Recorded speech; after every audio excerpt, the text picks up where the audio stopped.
Good afternoon, everybody. I'm Dr. Dev. It's my pleasure to uh, introduce today's speaker, Dr. LC Chaudhary. Dr. LC Chaudhary is presently head of Animal Nutrition Division, ICR, IBI, etc. Dr. Chaudhary has more than 30 years of teaching and research experience in the field of animal nutrition. Dr. Chaudhary has undergone specialized training in various equipped laboratories of animal nutrition across the world. Dr. Chaudhary is the editorial board member of several reviewed journals.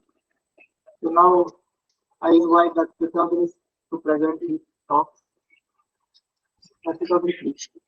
Okay, thank you very much for giving me this opportunity. I would like to thank the organizers for this favor to me. So the topic which is allotted to me is the enteric methane production and its mitigation and Indian experience. So we'll be discussing about the global warming, what are the gases, what are the important gases being produced by different type of animals, and what is the situation of India as far as greenhouse gas production is concerned, especially the enteric methane productions, and then later on how we can mitigate to some extent and what should be the future strategy. So on this topic we'll be discussing in next 40-45 minutes, and then after, if there are any queries, suggestions, then it will be taken later on. So as far as topic is concerned, the topic is already you have been allotted, the enteric methane production and its mitigation and Indian experience. So as far as methane production is concerned, it is really a very important issue as far as global warming is concerned. Lot of talking as far as, because we are mainly concerned with the animals, majority because the discourse is for veterinary animal husbandry peoples. So those who are related to this topic is very important. So as far as the breakup of the talk is, first of all we'll be discussing about in brief the status of greenhouse gases, contribution by Indian livestock as well as throughout the globe, methane mitigation strategies which has been worked by different laboratories throughout the world and also in India. Then we'll be discussing about the specifically the feed additives which are being used, which can be used, one of the important strategies to reduce it, and then later on conclusion parts and then future strategy what could be done. So as far as greenhouse gases in the atmosphere is concerned, the major important greenhouse gas is the carbon dioxide, followed by methane and nitrous oxide. If you talk about the global warming potential, carbon dioxide has 60 times more in comparison to carbon dioxide. This methane is having about 25 to 26 times more global warming potential than the carbon dioxide. If you talk about the nitrous oxide, it is again very high global warming potential, having about 300 times more than the CO2. So even if their quantity is less, is methane and nitrous oxide, but their contribution in global warming is very high, 23 times in case of the methane, and 25 times in case of the methane, and about 300 times in case of the nitrous oxide. Other gases are also contributing, but their contribution is very less. So we are mainly concerned about the methane, and in this livestock contributes quite significantly, and the major contribution is in the form of enteric methane production. If you talk about the global warming status of the greenhouse gases, here about pre-industrial era and after industrializations, you can see changes in last 150, 160 years. The major changes in case of the methane. Of course, the CFC was not there, so there is a change, but comparison you cannot do. Major 152 times about changes in case of the methane production. So this very important issue. If you talk about the contribution of agricultural activities in methane production, percentage of total contribution as far as agriculture activity is concerned. So it is mainly the enteric fermentation. About 60% methane is being produced through the enteric fermentation by livestock.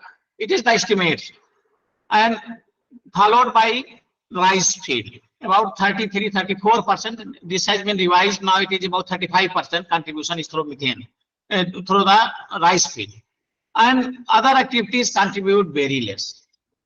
Regarding field burning and others, their contribution is very less. So it is mainly the enteric fermentation followed by rice cultivation. So these are the important activities which contributes maximum in the production of methane. If you talk about the livestock emission from enteric fermentation, contribute about 8% of the total methane emissions, and the projected increase is about 30%. So the methane emission by animals is higher in case of the tropics also. These are estimated, and this is mainly related to the type of feed. Because the feeds which are rich in cellulose, they produce 3 times more methane than the hemicellulose rich feed. So these are the chemical structure of the feed and fodders which are being fed to the animals. They also contribute significantly toward the methane production by different categories of the livestock.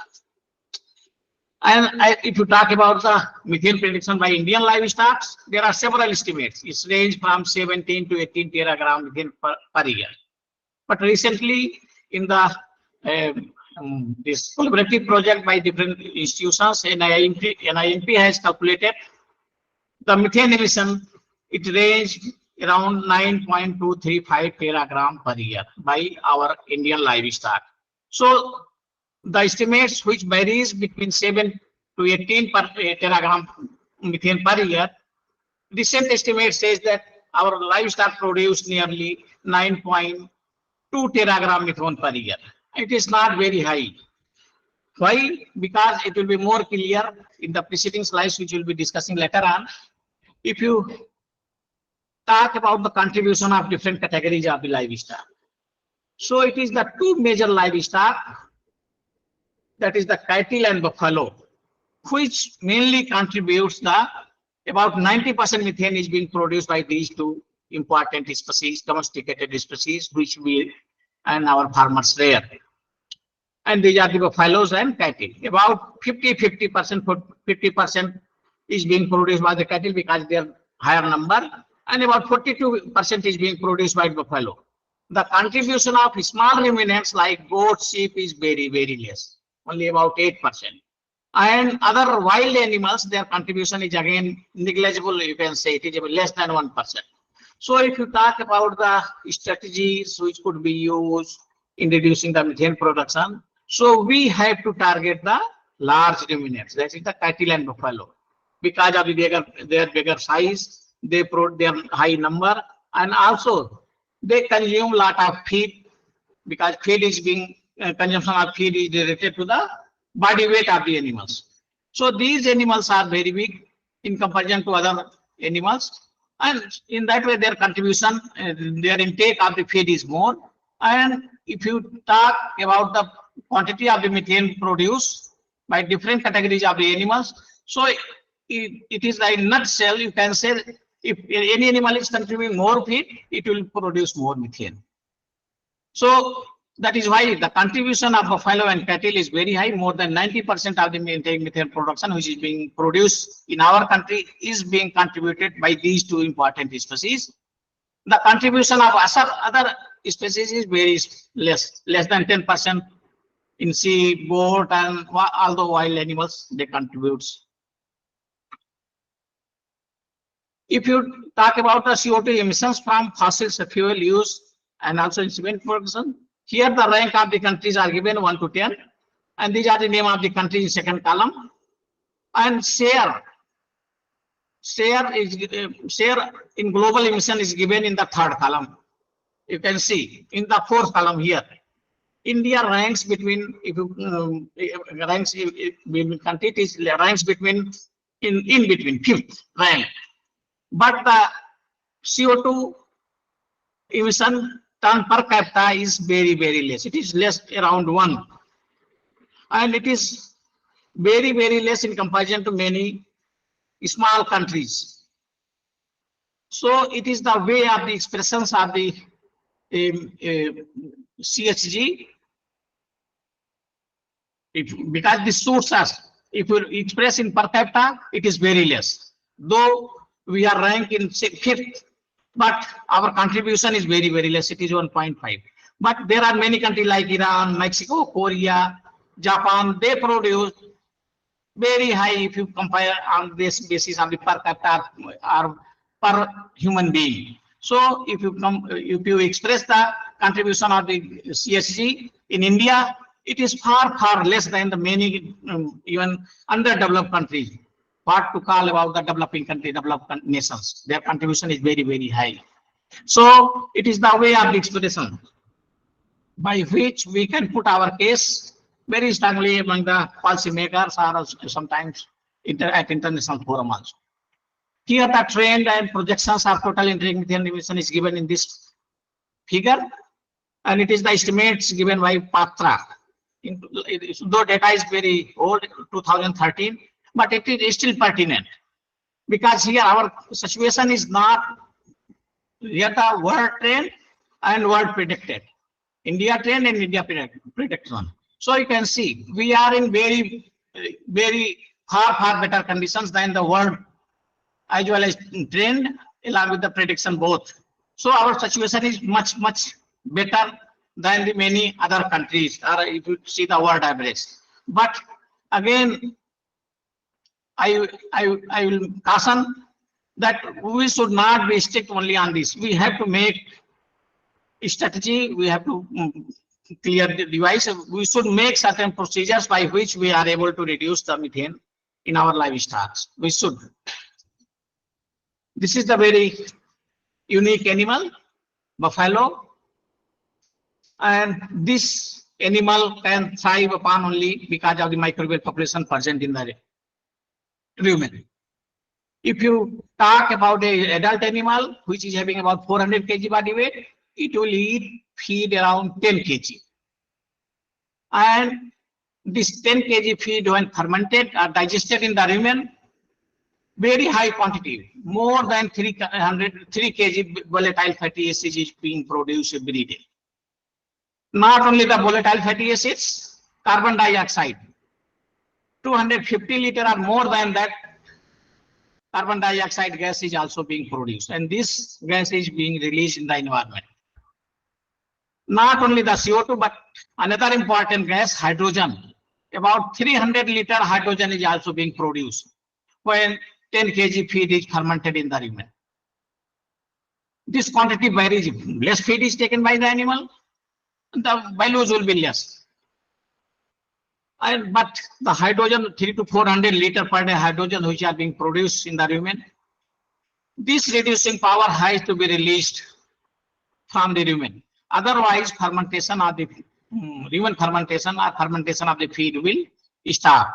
So the nature has provided unique capacity. The animal, this nature has given unique capacity to our livestock, through which this hydrogen gas, which are otherwise toxic to the host, as well as the rumen microbes, has to release from the rumen, and it is being converted by the microbes to other form. Instead of hydrogen, it is converted to the methane, and then this methane is released in the environment.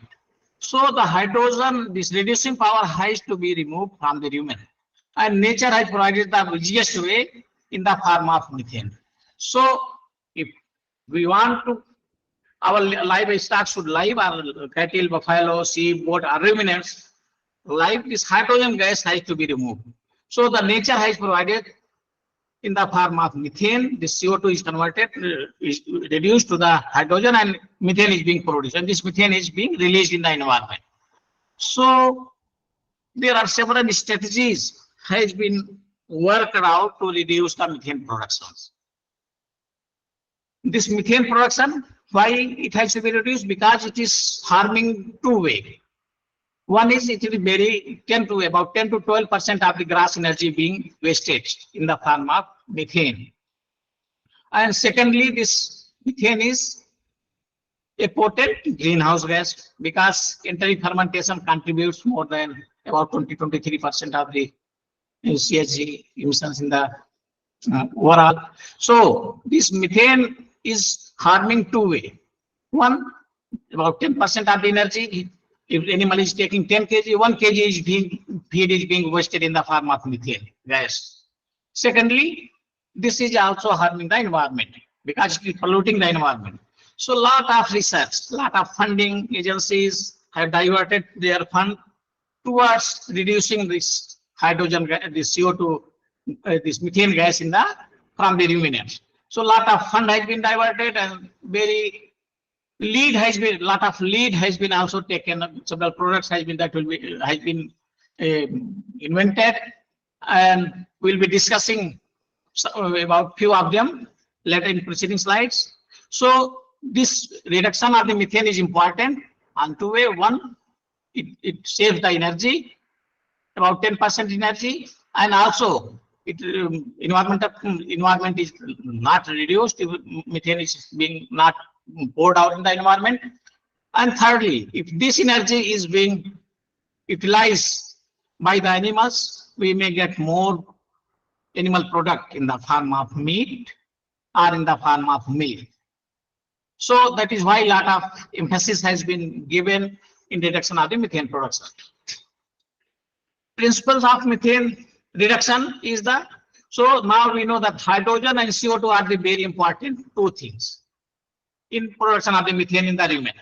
So either the methanogens which are responsible in the production of methane, we deprive them for hydrogen. We don't give them hydrogen, but it is practically it is impossible because hydrogen is produced in the rumen in very high quantity when carbohydrate, especially the structural carbohydrate, when it is fermented. Then it is, this strategy is almost impossible because we cannot deprive the methanogens with the hydrogen. Hydrogen will be there in the rumen if fermentation we want to continue. The second strategy could be that we can eliminate the methanogens. But if you are able to reduce the methanogens so that methane production is not there, that will result in very high partial pressure of the hydrogen unless this hydrogen is diverted to other things. And in human bacteria are sensitive to the excessive hydrogen. There are many human microbes, and then fermentation or digestion will be affected. So this is also, this strategy is not possible. So we need to have a hydrogen sink. People have worked towards that to reduce the methane production in the rumen. So instead of hydrogen towards methane production, if it is being diverted to some other activities like reduction of the nitrate, sulfate, or production of the more performance instead of state or estrogens, all those strategies has been tried. Then probably the hydrogen which is diverted towards the methane production will be diverted for other activities, and methane production will be less in the rumen. And there is this is the estimate from European countries. If you are able to reduce the methane production by 20% per cow, it will give 1 kg milk per day. We can get extra milk if you are able to reduce 20% methane in those animals. But this data is from the European countries. Their production is very high. This doesn't translate in our conditions. If we are able to reduce 20% reduction, 20% methane reduction, probably half kg of milk, because our animals produce very less milk, about 5, normally 10, average you can say 10 kg milk. But in case of the European or American cattle, they produce more than 60, 50 liter milk. So if you are able to reduce 20% methane in our animals, we can get around 500 gram milk, extra milk per day. This is the estimate. So that is why a lot of work has been done towards reducing the methane production in the rumen. Strategy, what could be the best strategy?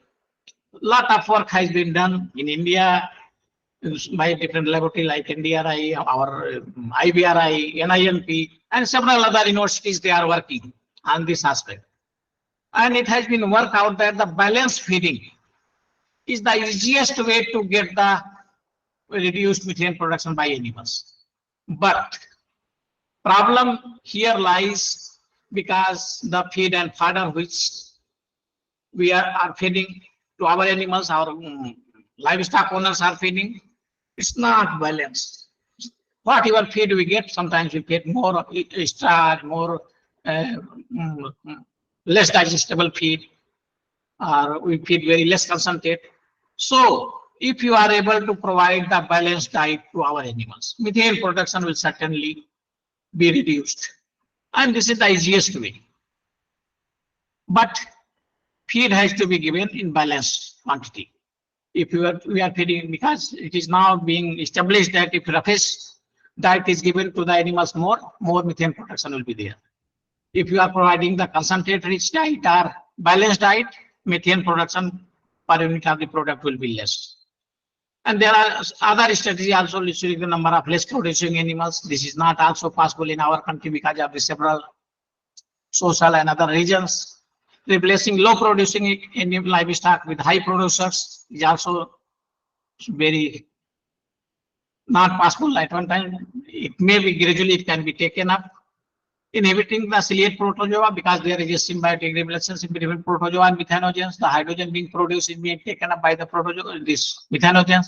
And so if you are taking that bond, we are breaking that bond, symbiotic bond, this methane production will be reduced. So all those has been researched by different laboratories, but the practical parts will be discussing later on whether it is possible or not. So if you talk about the different strategy, so ration balancing is one of the best options. If we are able to balance the diet of the feed, we will certainly get the less methane, about 10-20% less methane will be produced by our livestock. Second is the using alternate hydrogen sink, nitrate, sulfate, or other things which are able to utilize the hydrogen which are being produced in the rumen has been tried by different workers. So now, if you talk about the animal scientists, we know nitrate as a nitrate poisoning. Nitrate is more known as a nitrate poisoning in animals. But nitrate has also capacity to reduce methane production in the rumen. And through the experiments, our laboratory has done, and not only our several work research has been come out, in which about 20% of the supply of the protein can be met out through the nitrate. So what happened in the rumen? Nitrate is converted to nitrite, and this nitrite is again converted to ammonia by the microbes. So the conversion of nitrate to nitrite is very fast, but nitrite to ammonia is slow. So if you are able to increase that process, nitrite to ammonia, then nitrate toxicity can be avoided. Through the gradual adaptation or by induction of the nitrate reducing bacteria, this reaction can be faster. So through the experiments, we are able to prove that about 20% of the protein requirement of the animals can be met out through the nitrate, sodium or potassium nitrate. And that has resulted in about 25 to 30%, 27% reduction in the methane production in the rumen. It's very, very, very good technology as far as methane reduction is concerned. But the caution has to be there when we recommend to the farmers, because if we are not giving sufficient adaptation time to the animals in the to increase the microbes which are able to convert nitrite to ammonia, that second reaction, there will be chance of nitrate toxicity. So we have to be very careful. But I feel, but in the farm or laboratory level, it has been demonstrated that we can provide about 20% of the protein through the nitrate in the form of sodium nitrate or potassium nitrate.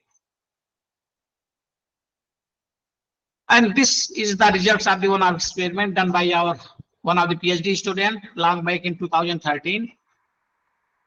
Here, the nitrate was supplemented, about 20% of sodium and potassium nitrate was given. Here, in case of the experimental animals, and the results is given here.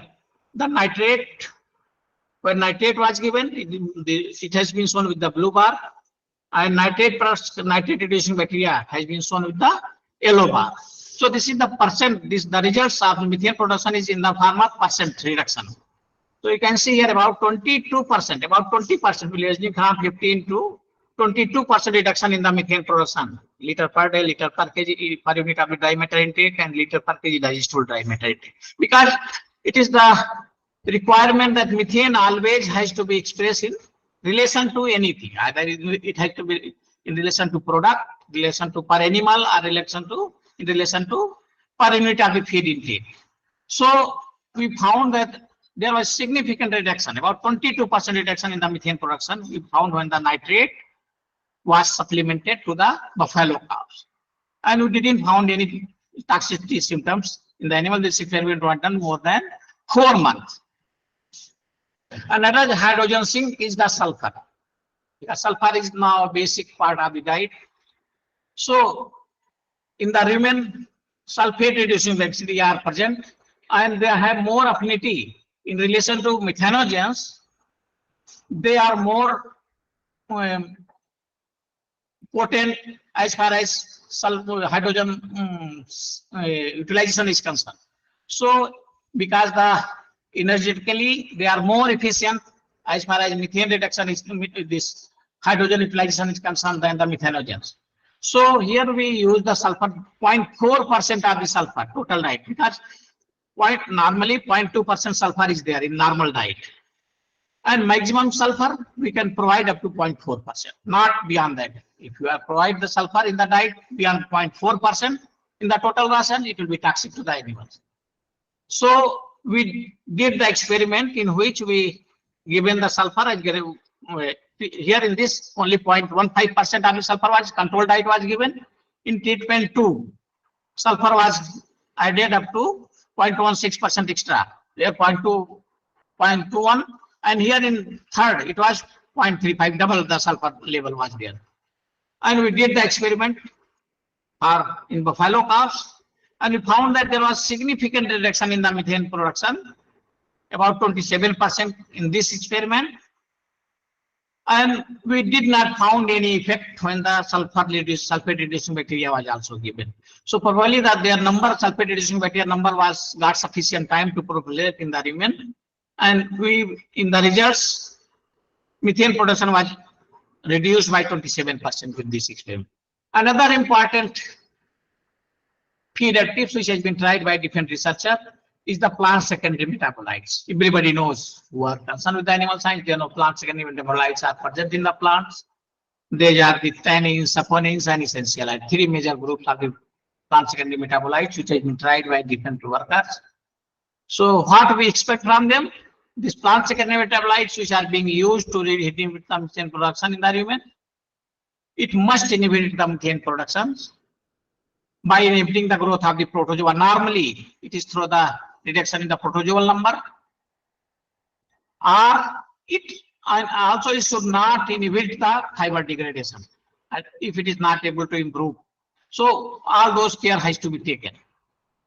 So the study was done in our laboratory since about 2 decades earlier started, and now Dr. Kamra and our team, we work together, and we have able to screen more than 200 plant parts till now, and ranging from the leaves, seed pulps, cakes, spices.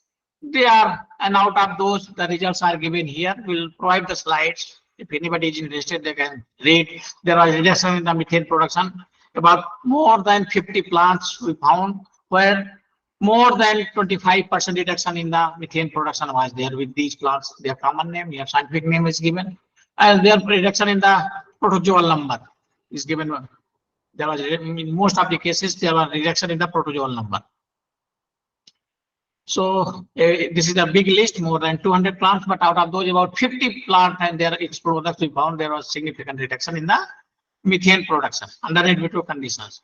And by selecting some of those products, In vivo experiments, experiments were done by feeding to the animals to estimate the methane production. So this is the first experiment which was done in 2011 with the animal by Patra, one of the PhD scholar of the Dr. Pamra. What he did here, this is the control animal, herd. In second group, 1% of the herd of dimethyl, total dimethyl intake. In second group, garlic, 1% of the garlic was given. Garlic contains the essential oil, another contains the tannin and saponin. And in fourth group, mixture of both, 1% was given. And the results is given here. You can see there was significant reduction in the methane production when it was expressed liter per kg digestible dry matter intake or liter per kg digestible organic matter. And this is the internationally accepted way to express the methane production in the river. There was about 20-25% reduction in the methane production in this experiment, and this experiment was done in the seed. Experimental model was given as a seed. In here, this experiment was done recently by one of our students, Saurabh Gangwar. What he did, he tested several plants leaves which are rich in essential oils, tannin, saponins, and essential oils. And we found that the ficus, which are rich in the tannin, they are having capacity to reduce the methane production. Under in vitro condition, we found that methane production was more than 40%. And those product was tested in the goat. So this experiment was done in the goat, which were fed mainly with the oak leaf, jackfruit tree leaves and oak leaves. So here in this case, control diet was given, no jackfruit tree was added. The normal diet was given. In second, the ficus leaf was given. Jackfruit tree leaves was given at 15%. Here in case 10%, and here in third course it was leaf level was kept at 15%, and we found that there was a reduction in the methane production about 10 to 15% in both the cases.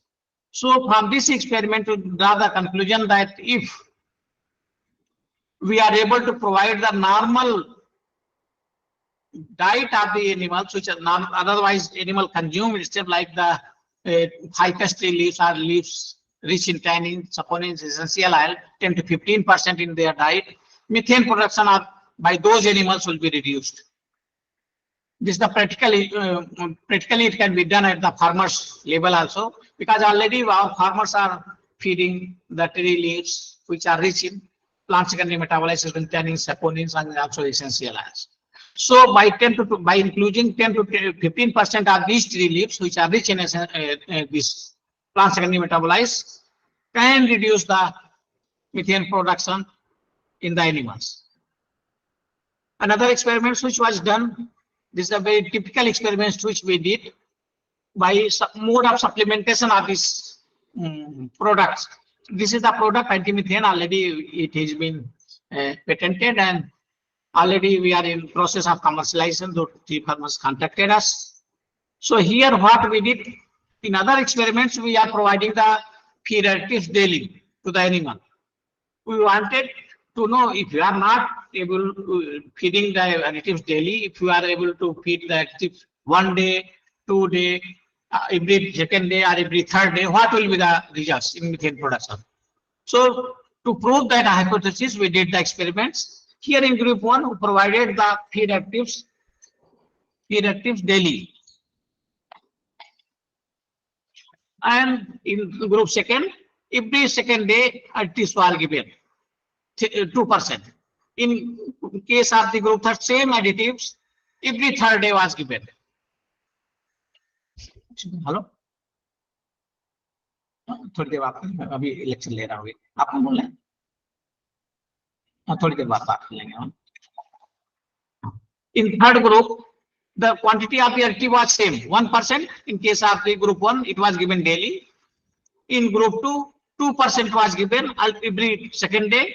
In case of the third group, it was given 3%. So quantity of the additive given to the animal was almost same, but the results on methane production was very, very surprising. In case of the group 1, there was about 32% reduction in methane production. When additive was given daily, methane production was reduced more.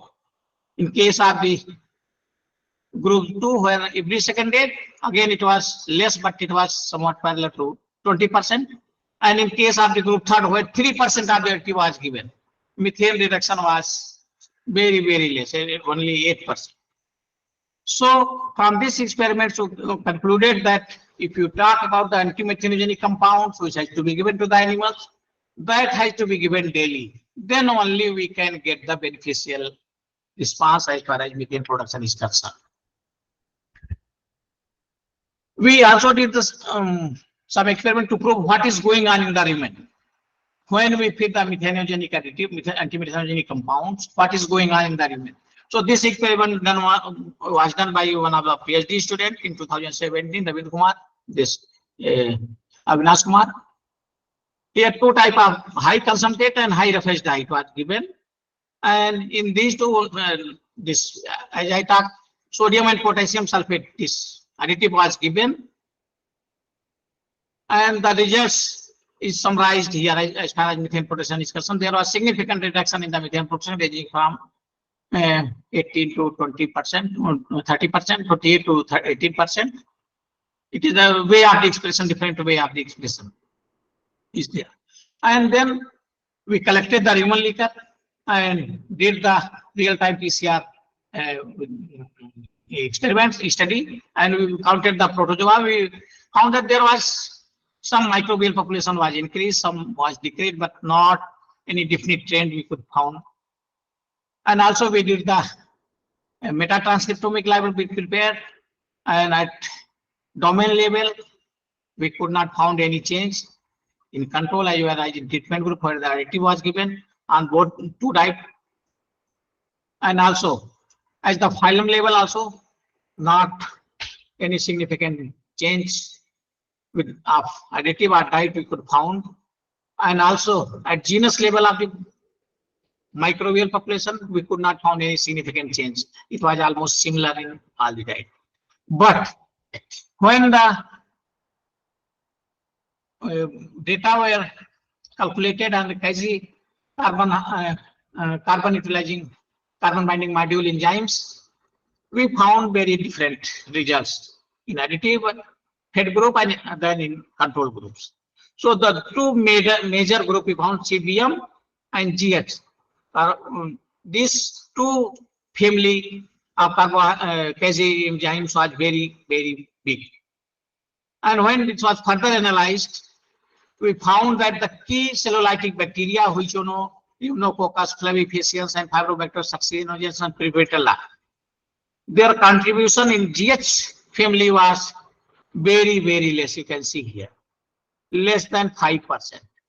Otherwise, we know till now, when with the culture collection techniques, we know that these are the important fiber degrading bacteria. But when the data was analyzed using new generation sequencing, we found that there is a big P, which we don't know with the culture collection technique. There are so in CBM group also about 70 to 62% fiber degrading fiber degradation was with other microbial population than known microbial population. So from this study, we draw the inference that with the culture collection techniques, we know less, very, very less than what we now know with the advent of the advanced molecular tools like NGS and metatranscriptomy, all those techniques. Another experiments also we did recently. One of our PhD students only he did. We fed anti-methanogenic compound to buffalo, and we wanted to know what is going on at rumen level, at its genus level. So, and this experiment was unique in two sense. One, this experiment was done for more than 8 months. 8 month feeding we did, and we estimate the methane production 2 to 3 times in those animals. And we found that there was a reduction in the methane production ranging from 12 to 26%. And it was significant. So when the data was this microbial remain samples was sent for sequencing, and library we had prepared transcriptomic library. We found that there was significant change. Very interesting observation we found at the archaeal population is concerned. At genus level, Methanobacter, one of the important bacteria which are mainly responsible for the methane production. It was reduced when RT was given by 55%. Contrary to this, the Methanosarcina genus, which is associated with very less methane production, was increased about 31% when RT was given. So this is the results of this experiment. As result, the results already published in the international arena says that there is a decrease in the methane production in the active groups due to internal restructuring of the archaeal populations. And this result is proven by some other researchers also.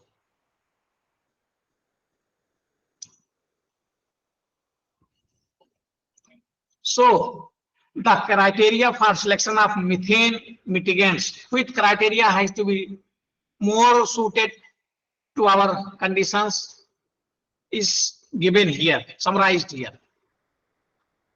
If you talk about using the technology which reduce the methane production, must be commercially viable, must be available in the market, and its quantity should be sufficient.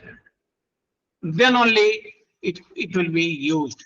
And because any feed technology takes, you talk about the activities, take about 5 to 10, sometimes 15 years in production, in the production and up to market level.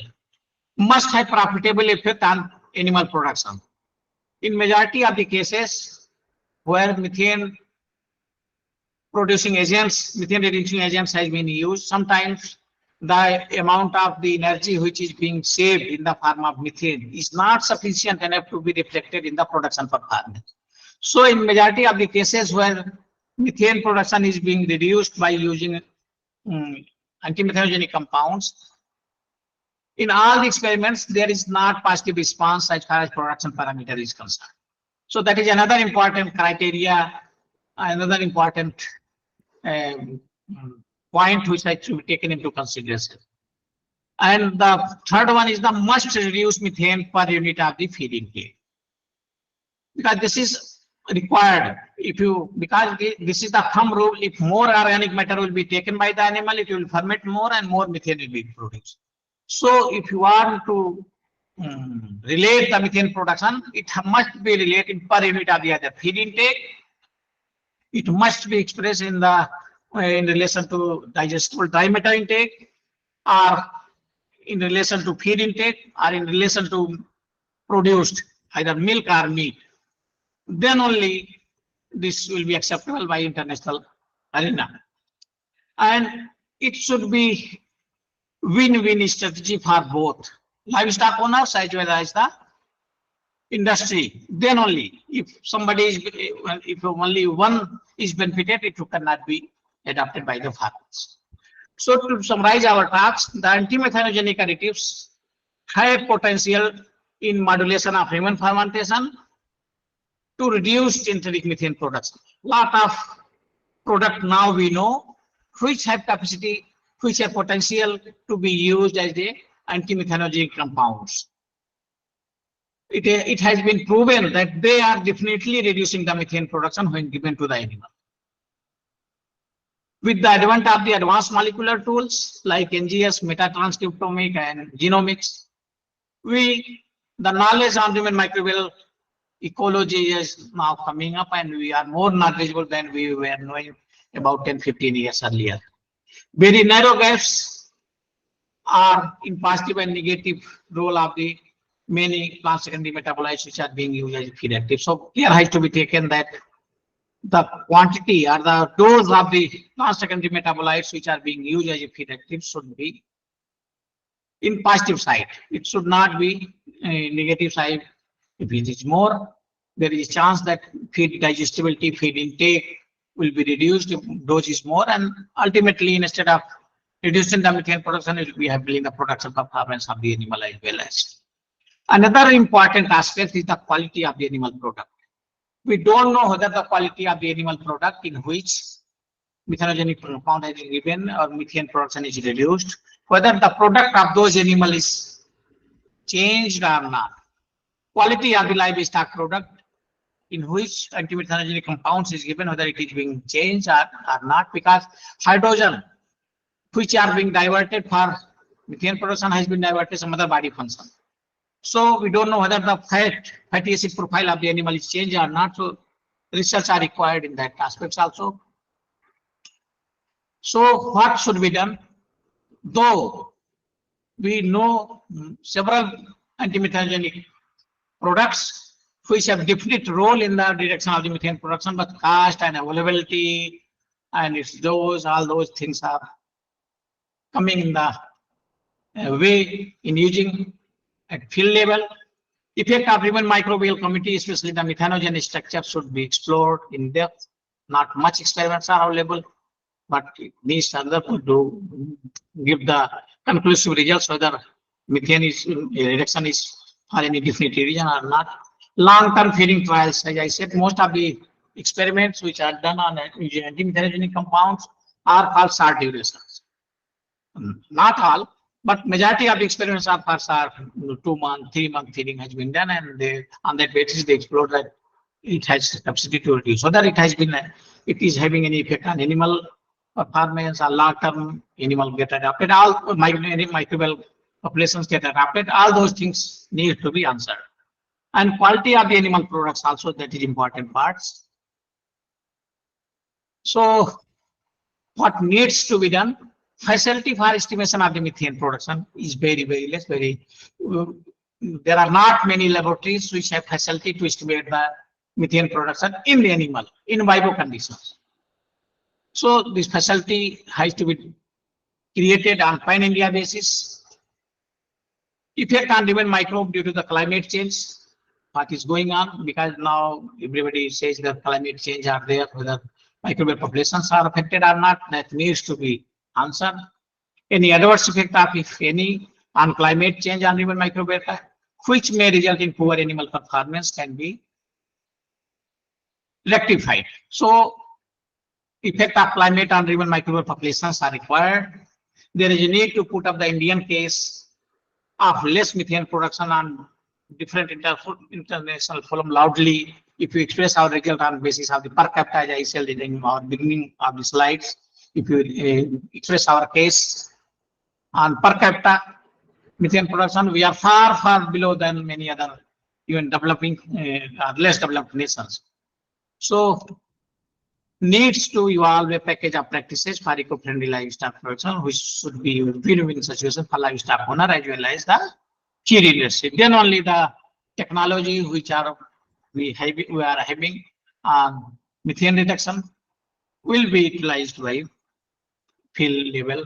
Otherwise, it will be a big question mark. Thank you very much for patience hearing.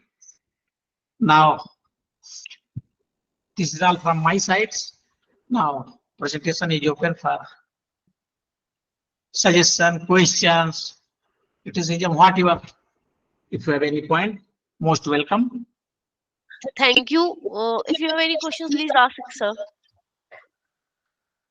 You can turn your microphones on now. There is one question from Dr. Safida Begum. Yeah.